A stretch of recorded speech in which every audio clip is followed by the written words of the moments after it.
Welcome to Health Hacktivators with lifestyle medicine doctor, GP and longevity expert Dr. Alka Patel. This show will help you to discover a hidden health hacking code that unlocks your phenomenal potential for an outstanding health span, lifespan and wealth span. The show features candid conversations with celebrities, influencers and industry icons, real-life stories and cutting-edge health activating advice that other doctors might not tell you. Discover why now is the time to join the strategic self-care revolution and experience the profound effects this will have on your personal and professional success. Now, here is your host, Dr. Alka Patel. Before we get into today's show, please do support today's show partner, Youth and Earth. Youth and Earth have a range of products that I love to use myself to supercharge my metabolism, to support my health, and to slow down cellular aging. Just be sure you click the link in the show notes for exclusive offers which Youth and Earth are so generously giving for listeners of this show. Hi, hey, and hello, Health Activators. Are you ready to unlock your health activation code in 3 steps to make decisions using the power of data and devices? On today's show, I am asking 1 question, I'm reviewing 2 references, and I'm giving you 3 hacks, as always, so that activating your health is as easy as 1, 2, 3. Now, in my interview last week, which I hope you have listened to, so if you haven't, then just dial back. But in my interview last week, I was speaking with journalist Sarah Robertson, and she spoke of how she was following a vegan diet, discovered that she was iron deficient, and eventually reverted back to eating meat so that she could get her iron levels up. And that's what has led me to today's 1 question. Today's 1 question is, can I get enough iron from a plant-based diet? So today, what I'll be doing is giving you a definitive answer to this question so that you can then make a decision with precision on how much of a plant slant to your food choices you want to make. So I will be looking at what iron is, why it's important, which dietary sources you can get it from, and how to measure it. So let's kick off. Let's kick off with what is iron. Well, iron is a mineral, and it's a mineral that you use primarily to make 2 very important proteins, hemoglobin and myoglobin. So what's hemoglobin? Well, hemoglobin is in red blood cells, and it's what oxygen uses to, well, I guess you can think of it as hitching a ride so that it can move from your lungs to your tissues. And myoglobin, what's myoglobin? Well, it's a protein in muscle cells that accepts and stores and transports and releases oxygen to your muscles. So you can already see how iron is a critical mineral, because without it, you simply cannot transport and utilize oxygen, which of course is vital to producing energy, which sustains daily life. So without iron, if you're iron deficient, well, what might you be experiencing? Well, you might be left feeling pretty tired, drained, and weak. You can experience headaches, dizziness. You can feel lightheaded, maybe not being able to focus or have clarity. Your hair and nails might be brittle and coarse. You might feel short of breath or even experience chest pain. And it's not just these 2 proteins that I've mentioned, hemoglobin and myoglobin, that need iron. Iron is also important in making your connective tissues, so things like your tendons and your ligaments, those substances that hold you together. Iron is quite literally keeping you together. So about 60% of your body's iron is found in the hemoglobin, which is present in your circulating red blood cells. About 15% or so is bound to myoglobin in your muscle tissues and your connective tissues, and also other hormones and enzymes. And then 25% is contained in what is a very readily mobilizable iron store, which is called ferritin. So that then brings me on to the metabolism of iron. How is iron metabolized and mobilized? So there's 4 key aspects to iron metabolism, and those 4 aspects are absorption, regulation, storage, and excretion. So the first thing to know is that when you eat foods that contain iron, you don't absorb all of the iron, which simply means that not all of the iron that you eat enters your bloodstream. And the amount you absorb, well, it's really quite low, surprisingly low. It ranges from 1% to 35%. And that depends on the type of iron and the environment in which iron is being consumed, which I will come back to shortly. So you absorb iron mainly in the upper part of your small intestine. It's the part that's called your duodenum and your jejunum. So from that part of your small intestine, then iron then gets transported by a protein which is called transferrin to your bone marrow to make those all essential red blood cells. Now, one interesting thing here that I just want to sidetrack to is to consider pH. Now, iron absorption, it's higher at a lower pH. Iron absorption is higher at a lower pH. So the acid that's produced by your stomach, your gastric acid, it lowers the pH of the upper part of your small intestine, your duodenum, which then increases the solubility and absorption of iron. Now, you might be wondering, why am I highlighting this? Well, the reason is because if gastric acid production is impaired, then iron absorption is then substantially reduced. And this is particularly important to know if you take a drug called a PPI, a proton pump inhibitor. And what a proton pump inhibitor does, a PPI, is it reduces gastric acid production. So I'm talking about drugs whose names you may be familiar with, drugs like omeprazole or lansoprazole or pantoprazole. And these are commonly used for heartburn and for indigestion. In fact, they're very commonly used. There's over 50 million people in the US who are taking these PPIs. There's over 70 million prescriptions for PPIs issued every year in the UK. And it's also available over the counter without prescription. In my opinion, these PPIs are overly used and they are overly prescribed with significant consequences. And one of those consequences is a link to iron deficiency. So I'm highlighting this so that you are mindful and aware of this. So let's get back to absorption. The more iron that you absorb, the more then that is available to your body. And that's what we call bioavailability. And the bioavailability of dietary iron, well, it's also affected by its dietary form. So there's two forms of dietary iron. There's heme iron, which is the iron from the hemoglobin and the myoglobin that I've mentioned. So heme iron comes directly from meat and poultry and fish. And the second form is non-heme iron. So non-heme iron comes from vegetables and grains and pulses and legumes and fruits. So how does the absorption of heme iron and non-heme iron differ? Well, there's research from the American Journal of Clinical Nutrition that found that heme iron absorption from meat, from poultry, from fish, it ranges between 15 to 35%. So 15 to 35% of the iron that you ingest from meat, poultry, and fish gets absorbed. And other dietary factors don't have much effect on the absorption of heme iron.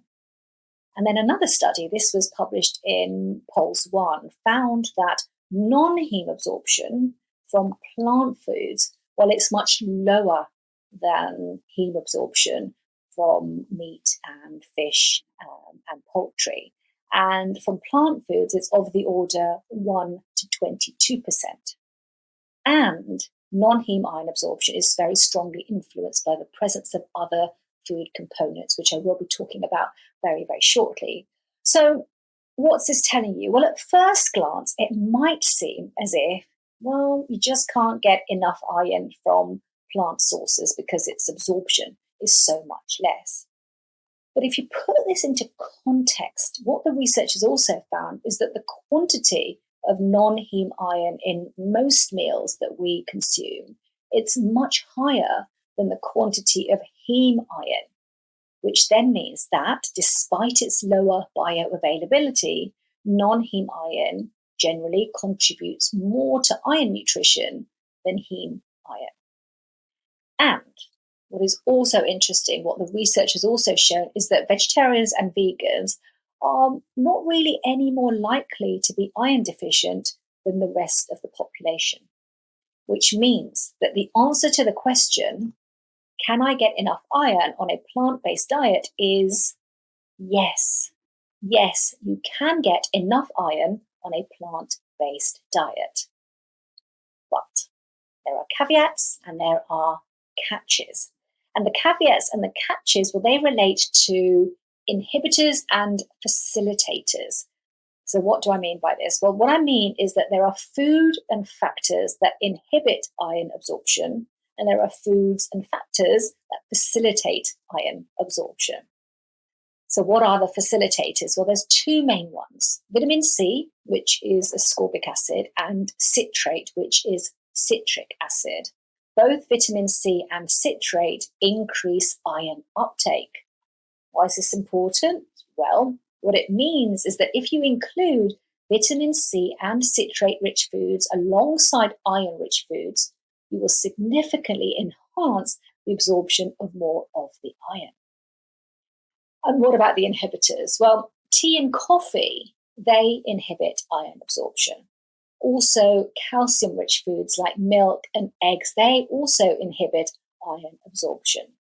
But in plant-based diets, the main inhibitor of iron absorption is phytates. So iron-rich foods, iron-rich plant foods like beans and seeds and grains and greens, they also contain phytates, which then bind to iron and make it inaccessible to the rest of the body as it goes through your digestive tract. So you have this scenario where you've got all this rich iron in plant foods that are so good for your health, and yet you can't get at it. You just can't reach it. So as an example, you only absorb 7% of the iron that's in soybeans. And when you eat cooked spinach, you absorb less than 2% of it. So what do? How do you circumvent this? Well, the National Institute of Health, what does it say? It says if you follow a predominantly plant-based approach to eating, then you should aim to have even more iron in your diet. So looking at some of the dietary guidelines in terms of how much iron do you need a day? Well, the numbers are of the order of 8 milligrams a day for men and 18 milligrams a day for women. And that's women who are menstruating. Those numbers change as well for women. It's 27 milligrams a day for women during pregnancy, 10 milligrams a day for women who are breastfeeding, and then 8 milligrams a day, same as men, for postmenopausal women. So what the NIH, the National Institute of Health, says is that non-meat eaters, they should eat 1.8 times more iron than meat eaters. So in terms of these daily recommendations that I've just said, multiply these numbers by 1.8, or make it easier, double them. So if you are vegetarian or vegan, it's 16 milligrams a day of iron for men, 36 milligrams a day for women who menstruate, 54 milligrams a day for women during pregnancy, 20 milligrams a day for women who are breastfeeding, and 16 milligrams a day, same as men, for postmenopausal women who are vegetarian or vegan. So to translate this into your daily food choices, to give you an idea of the amounts of iron in various plant foods, well, the key sources of iron-rich plant-based foods are things like lentils and beans, tofu, mushrooms, chickpeas, cashews, chia seeds, hemp seeds, pumpkin seeds, kale, dried apricots, raisins, quinoa. There's a lot of sources of iron-rich plant-based foods. So a cup of white mushrooms, for example, that's 3 milligrams of iron. Half a cup of lentils, that's also 3 milligrams. Half a cup of tofu, that's also 3 milligrams. A handful of cashew nuts, that's 16 nuts, an ounce, that's 2 milligrams. A potato is 2 milligrams of iron. Poor potato, I think it gets a pretty bad rap, but it could really be a good source of iron for you. So, to recap, remember, the key thing is not the amount of iron in food, but the absorption of it. Just because you ingest it doesn't mean you absorb it. And it's only by absorption into your bloodstream that iron then gets into your cells. It's harder to absorb non-heme iron, so double the daily amount. And the bioavailability, i.e. the amount of iron that's available to use, depends on two things: facilitators and inhibitors. What facilitates iron absorption is vitamin C. So if you eat iron-rich foods with vitamin C-rich foods, bingo, that is your secret weapon.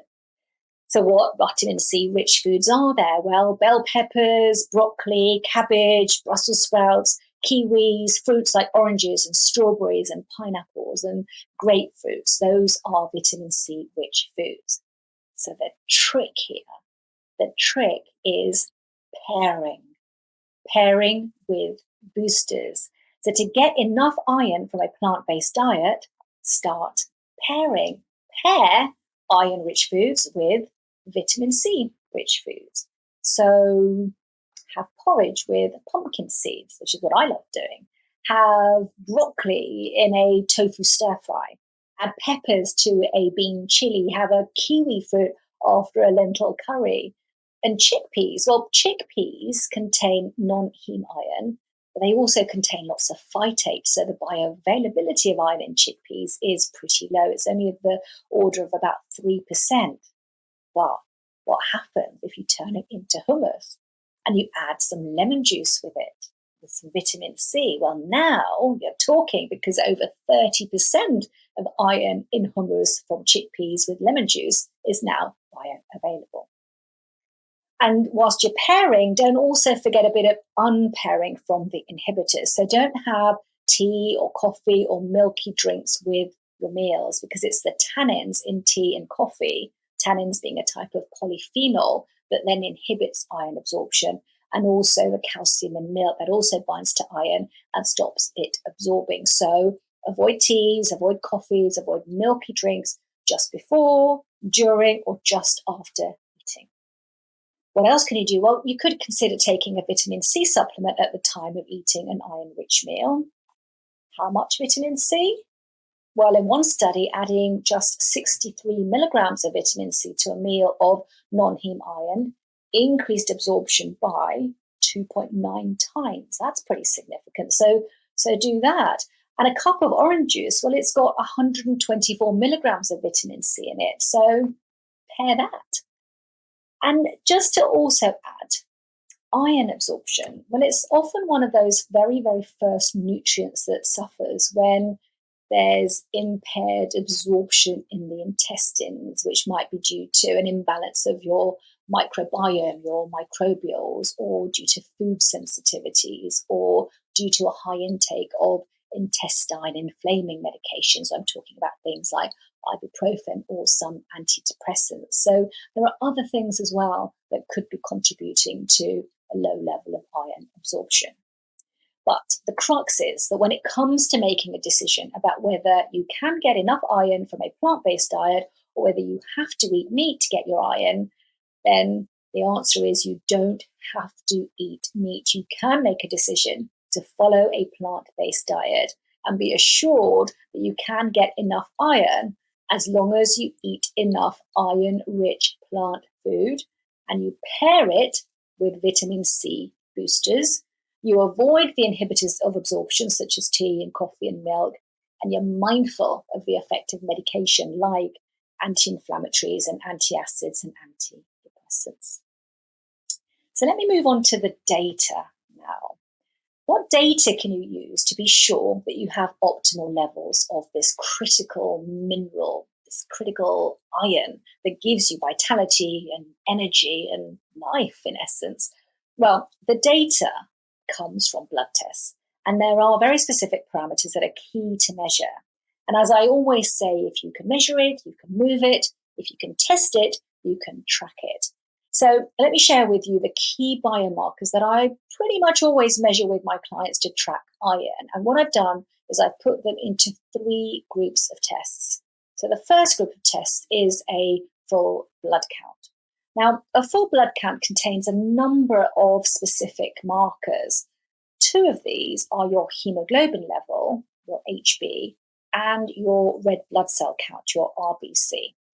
And what these 2 markers do is they point you towards anemia. So anemia in the context of iron is when the number of red blood cells in your blood are low, or when the blood cells that you do have a low amount of hemoglobin in them. So as I highlighted right at the beginning, the purpose of red blood cells is to deliver oxygen from your lungs to the rest of your body. And hemoglobin that is inside the red blood cells, that's your carrier of oxygen. That's your functional carrier of oxygen, with iron being a very, very important component of hemoglobin. So measuring your hemoglobin and measuring your total red blood cells tells you if you are anemic. And an important thing to note is that you can be iron deficient without being anemic, and anemia itself can have lots and lots of causes apart from iron deficiency, which I won't be covering on today's episode, as today's episode is predominantly about dietary iron. And another key marker on a full blood count test, it's your hematocrit, your HCT, which is the ratio of the volume of your red blood cells to the total volume of your blood. So if this is low, what this means is that you have too few red blood cells. And then there's your MCV as well, your mean cell volume. And that's a very useful biomarker to pay attention to as well, because this tells you about the size of your red blood cells.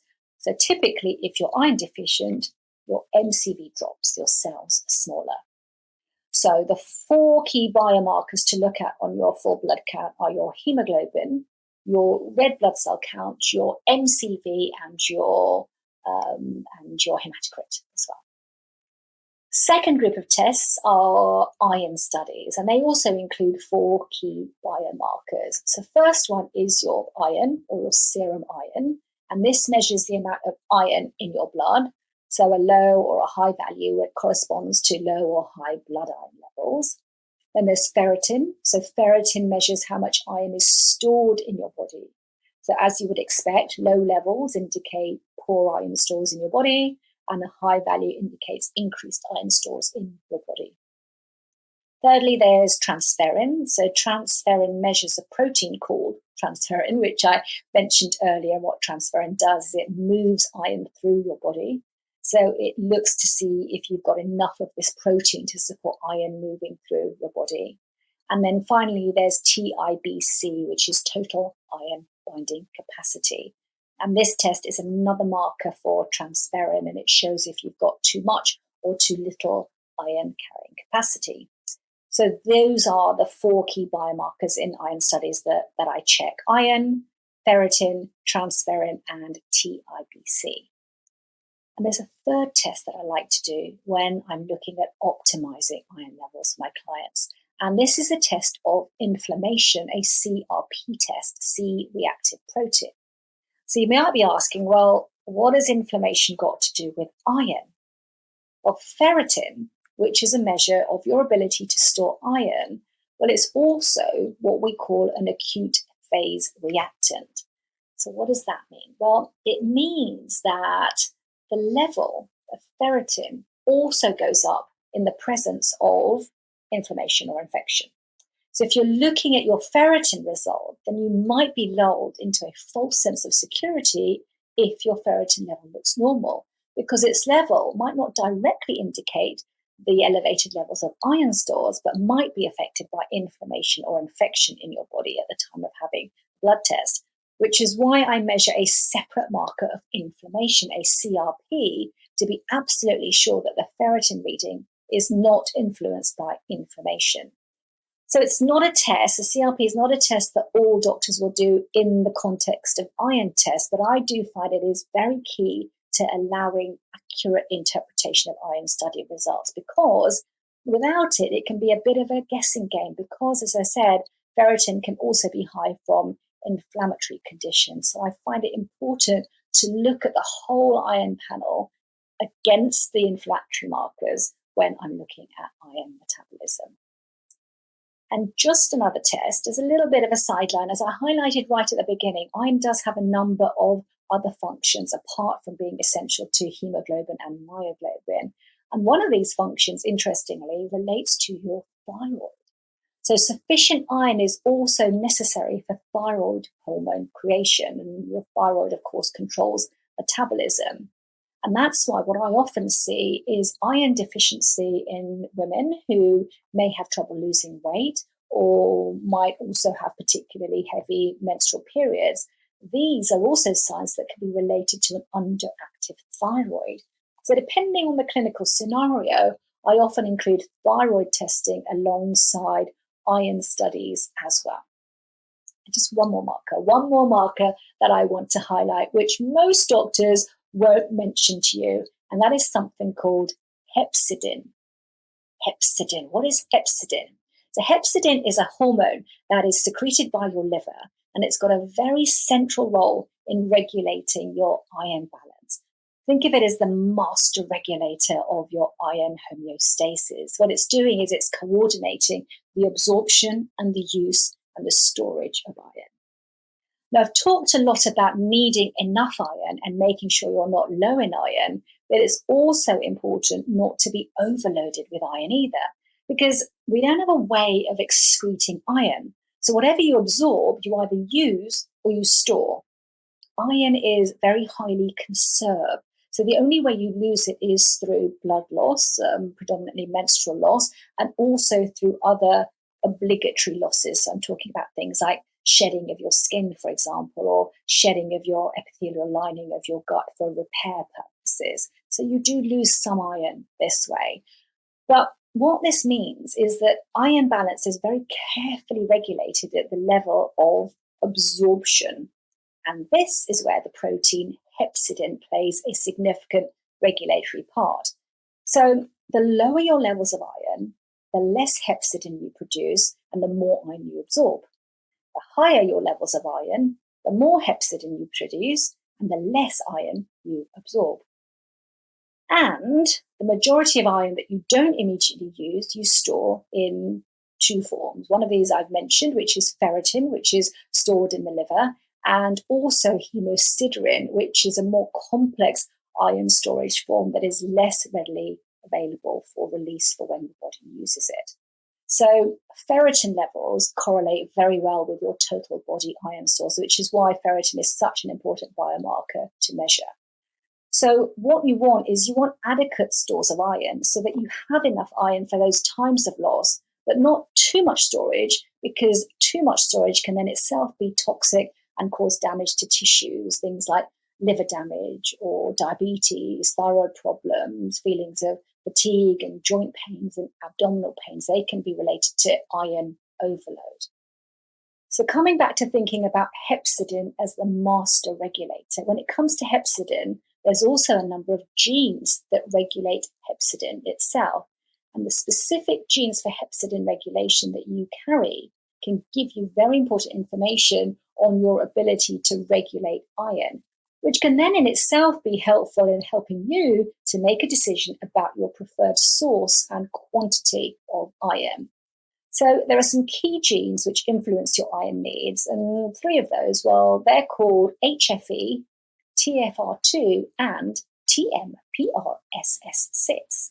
So the HFE gene, well, it regulates the production of hepcidin, which then determines, as I said, how much iron is absorbed.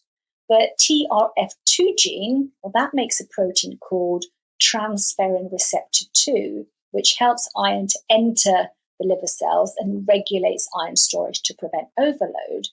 And the gene TMPRSS6, well, that also regulates the expression of hepcidin.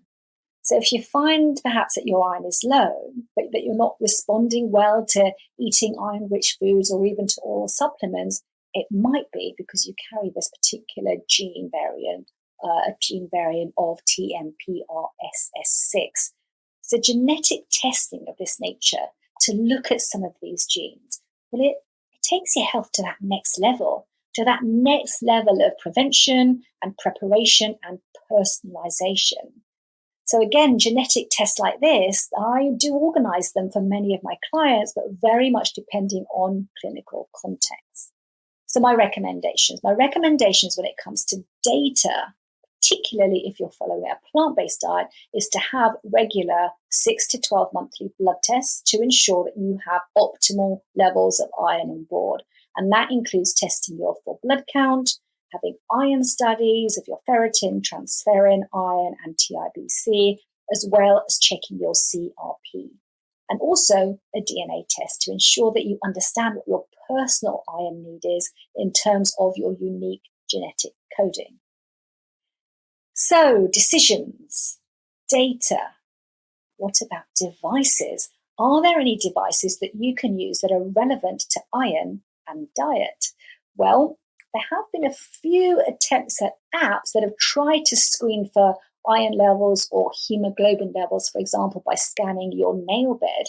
But the accuracy of this has not been confirmed. And so the tech for this really hasn't taken off yet. But watch this space. I certainly don't at the moment advocate any app-based testing for iron or hemoglobin right now.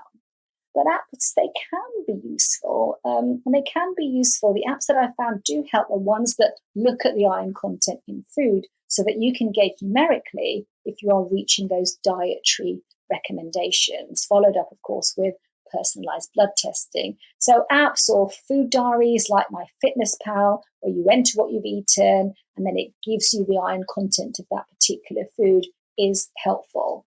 But I want to qualify this by saying, remember, it's not what you ingest, it's what you absorb. Now, my final roundup then. My final roundup of 3 key hacks today is, number 1, decisions. You can get enough iron from plant-based sources if you boost through pairing. Pair iron-rich foods with vitamin C-rich foods. Number 2, data. Have a 6 to 12 monthly blood test, which includes a full blood count, complete iron studies, and a CRP check, adding in DNA testing as well. And number 3, devices. Track your iron intake with food journals and with food apps as well. So I hope you have found some value in today's episode. If you have, then please do leave a comment or a review. I love reading all of your reviews, and to make it easy for you to leave a review, I've put a link in the show notes. So just click on that and I would love to hear from you. And I also love seeing your social media shares. So share one thing that you've learned from this episode on your socials and do tag me in. I'd love to see what you have taken away. And of course, if there's someone else who you care about that you think would also benefit from hearing what you've just heard on this show, then please do show and share. Show them what you've learned by taking action and share this show with them as well. And I wish you a health activating day.